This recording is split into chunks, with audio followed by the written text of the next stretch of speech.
बगीचा मंदिर में विगत 4 वर्षों से भक्ताम्बर जी का जो दीप प्रज्वलन करते हैं बड़ी आराधना, तो उसमें जो रिद्धियाँ आती हैं, तंतुचारण रिद्धि, ब्रह्मचारी जो अघोर ब्रह्मचारी रिद्धि प्राप्त है, तो उनका क्या मतलब है? उस टाइम हमको क्या सोचना चाहिए?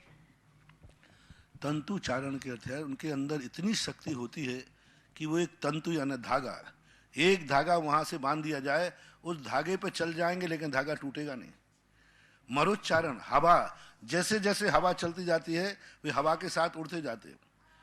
धुआं, धूम चारण रिद्धि, जैसे धुआं निकलता है आपके दीपक से, और धुआं में जाकर बैठ जाएंगे और धुआं जहां जहां चला जाएगा वो धुआं के साथ उड़ते जाते। ज्योति चारण, ज्योति होती है, ज्योति के अंदर वो बैठ जाएंगे लेकिन वो जलेंगे नहीं। तो इस पर ये रिद्धियां, तंतु, मकड़ी का जो सबसे कमजोर तांता कौन सा होता है? मकड़ी का। मकड़ी का वो जाल होता है ना, उस मकड़ी के जाल पर चल जाएंगे वो, लेकिन मकड़ी का जाल टूटेगा नहीं। ऐसी रिद्धि उनको प्रकट हो जाती है। ये उनके करुणा, दया और अहिंसा के कारण से ऐसी शक्ति प्रकट होती है। हम लोग बोलते प्राप्तेभ्यो नमः, तो मतलब हम लोग प्राप्तेभ्यो नमः आखिरी में बोलते हैं, तो ऐसा हमको सोचना चाहिए ये रिद्धि हमको भी प्राप्त हो। हाँ, क्यों नहीं, अपन को प्राप्त हो जाए, बहुत अच्छी बात। क्योंकि इससे जीवों की प्रार्थना, लेकिन कब प्राप्त हो? उनको क्यों प्राप्त हुई कि हे भगवान मेरे द्वारा किसी भी जीव की प्रार्थना ना हो, ऐसा जो उनको परिणाम आता है, उस परिणामों से ये रिद्धियां प्राप्त होती हैं। नमोस्तु गुरुदेव। मनोज कुमार जी के बाद तैयार रहेंगी श्रीमती कविता जी जैन गुना। जैसे मान लीजिए, सपोज कीजिए आप कहीं रस्सी पकड़ के जा रहे हैं और रस्सी आपकी कमजोर है, टूट गई। टूटते ही आपको कोई ना कोई ऐसा सहारा मिल जाएगा कि नीचे पत्थर पर गिरने वाले थे, आप डाली पे अटक जाओगे, क्योंकि आपने तंतुचारण रिद्धि नाम की रिद्धि का भक्ति की थी। धूम उच्चारण है, कहीं आपके कमरे में कोई ने धुआं कर दिया, घुटन से मर रहे हो, घुटन हो रही है, और यदि आपने ऐसी रिद्धिधारी को नमस्कार किया तो वो धुआं आपके प्राण नहीं लेगा, निकल जाएगा।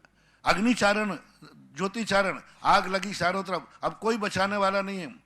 उस समय ज्योतिचारण रिद्धिधारी मुनिराज का स्मरण किया, अपने आप उस आग में से रास्ता निकल आएगा। जलचारण रिद्धि, जल पर चलते हैं, अब चारों तरफ से ऐसी बाढ़ आ गई, अब बचने का कोई उपाय नहीं, डूबने की स्थिति में है, हम क्या करें, मरना तो है ही। जलचारण रिद्धिधारी को याद करो। हो सकता है उस समय ऐसी पुण्य प्रकृति आ जाए कि अपन बाढ़ की नदी में कोई ऐसी लकड़ी मिल जाए जिसको पकड़ करके अपन पार हो जाए। तो इन रिद्धियों से हमें, इनकी पूजा करने से हमें रिद्धि तो प्रकट नहीं होगी, लेकिन रिद्धि के संपैरेलल कुछ ऐसी शक्ति प्राप्त हो जाएगी जो कहीं ना कहीं हमें आएगी। एक बार मैंने गुना के अंदर बजरंगगढ़ में शायद पूरी 64 रिद्धियों का गृहस्थों के लिए प्रयोग किया है। ये जो दीपक भक्तांबर के साथ 48 दीपक जलाते हैं, अपन अभिषेक के साथ करते हैं, इसका आपको क्या मिलने वाला? क्योंकि गृहस्थ को तो ये रिद्धियां होती नहीं है, लेकिन गृहस्थ इन संबंधी शक्ति को प्राप्त कर लेता है। ऐसी शक्ति उन रिद्धियों के अंदर होती है।